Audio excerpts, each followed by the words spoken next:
Tonight, we're headed down into Oak Street. Oak Street is a street that you probably do not want to miss. Let's get into it.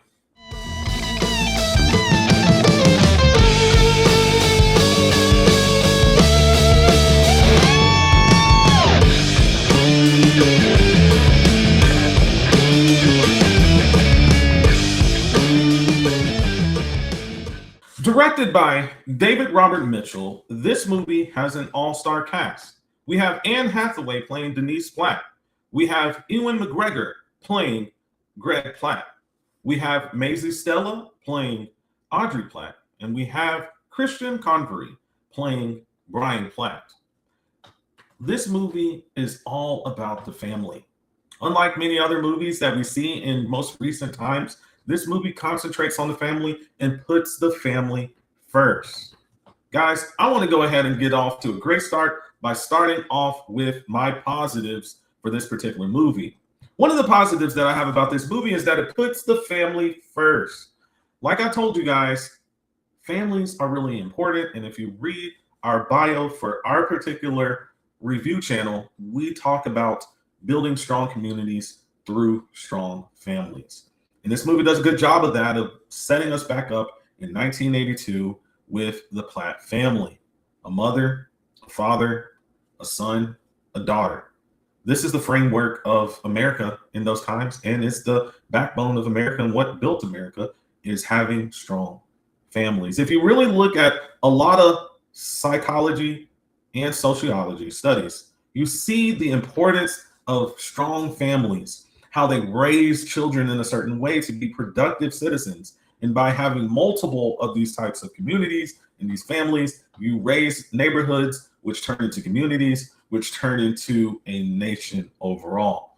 And when America is doing well, it's always doing well when it has strong families. So I really like the fact that this movie puts a positive light on families and shows the importance of that regular nuclear family unit. Many times we look at a lot of films, especially nowadays, where they're deconstructive, meaning they're trying to destroy the family by deconstructing all the flaws, all the faults, all the woes of being in relationship to other human beings. But when we really look at it, and you can probably go through any sociology study that asks itself, what makes a great community? Well, it's the family, and I enjoyed every bit of this movie, taking 10 toes down on the family structure there. So that's a positive for me. Another positive about this movie is the pacing of this movie. Not at any time in this movie did I actually look at my watch and say, well, how much longer do we have left? I often find myself as a person who goes to the movie theaters every single weekend, almost watching 50, 60 movies a year at the movie theater. I often find myself at some point in the movie looking at my watch and wondering, when is this movie going to end? This movie does a great job with moving the plot along, moving us into action there. This is a great movie if you like action-packed thrillers, but you also want something that's a little bit family-centered. Maybe you are a father, maybe you are a mother, and you're looking for something entertaining at the same time, something that you can bring your children along. I would give one caveat to this. You don't want to have small children at this particular movie. There's one dinosaur scene with the Stegosaurus or whatever they're called, and they're having an intimate moment, and it lasts for a little bit of time. So if you have small children, maybe don't bring them along for this one. We've got children over the age of 11 or 12, and you are looking to take your family out for a nice weekend movie. This movie perhaps is that type of movie for you. I remember going to the movie just this past weekend with my girlfriend, and we saw lots of families there. We saw a lot of people. We saw people from as old as 80 years old all the way down to 7 or 8 years old at the movie, enjoying this movie, having a good time. And that's because the pacing of this movie is done so well that it's thrilling, it's entertaining, it's a puzzling at times, all within the same movie. Another positive for me about this movie is the depiction of dinosaurs in this particular movie. Now, a lot of times our understanding of how dinosaur looks are based off really the Jurassic World and Jurassic Park franchise.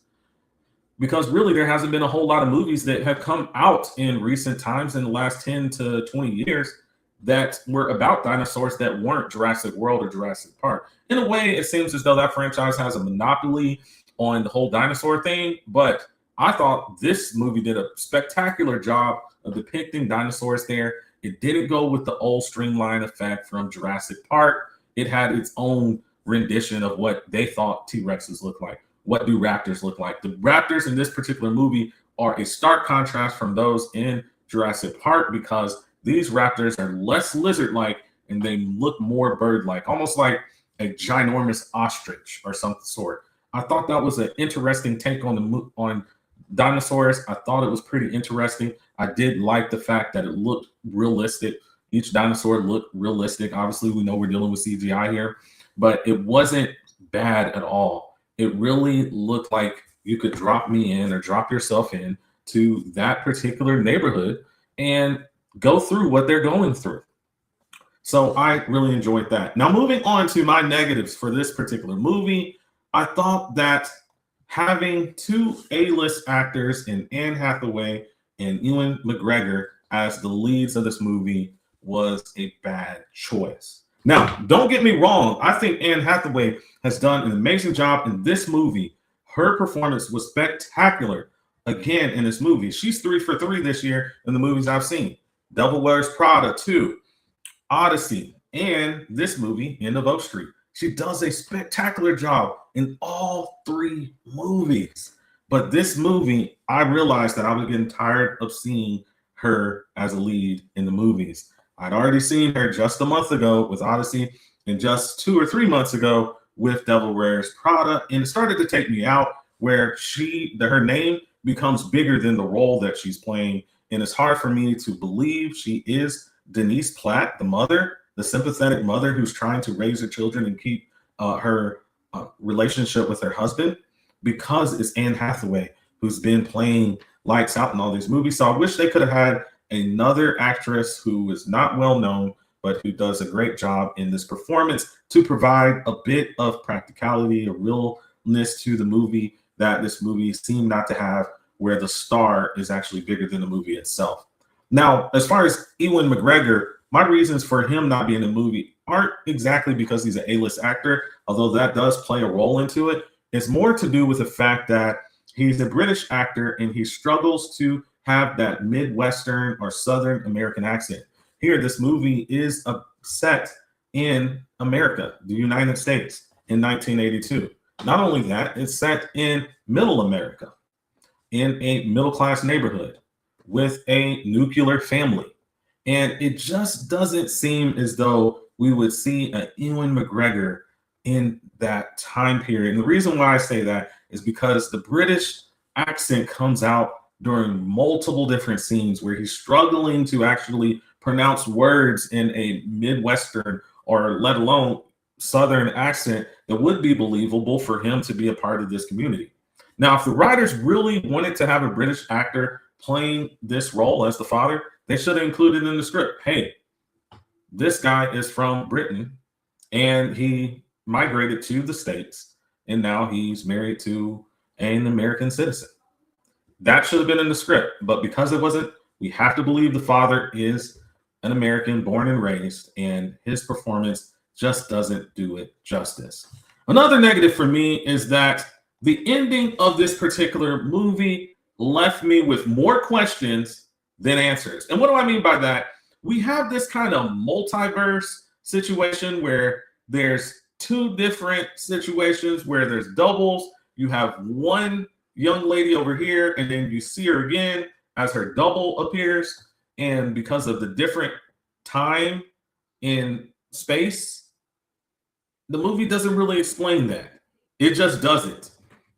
And then also the fact that we have okay, so the first set of the Platts none of them die except for Ewan McGregor's character. But then we get Ewan McGregor back, but the other Platts, the son, the daughter, and the mother, Denise, their doppelgangers die. It's just confusing to me. And if this is supposed to be science fiction, and I've read many of science fiction books in my life. One of the good things that you appreciate about science fiction is that even though it alternates reality, there are a set of rules governing that reality. Here, the writers, the director didn't do anything to actually propose or set up rules. They just simply don't. And for that reason, we're asking, well, what are the rules of this multiverse, seemingly? And they don't really answer those rules. So that was a negative for me. And moving on to my last negative of this particular movie is the practicality here, right? So we get this movie in many ways. It's set in a Midwestern suburb, middle-class nuclear family, which is very practical in the 1980s, but at the same time, it is not practical at all. How in the world do none of the adults communicate with one another to actually find a way out once they realize they're being attacked and being preyed on by dinosaurs?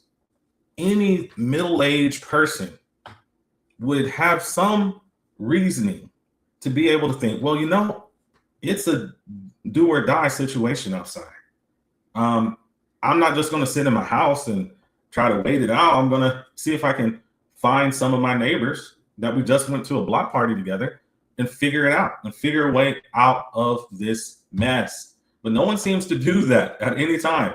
You see people running. We see people seeming to like go to the movies and run errands when there's like dinosaurs, instead of getting the memo, like there's dinosaurs, they're killing, they're attacking.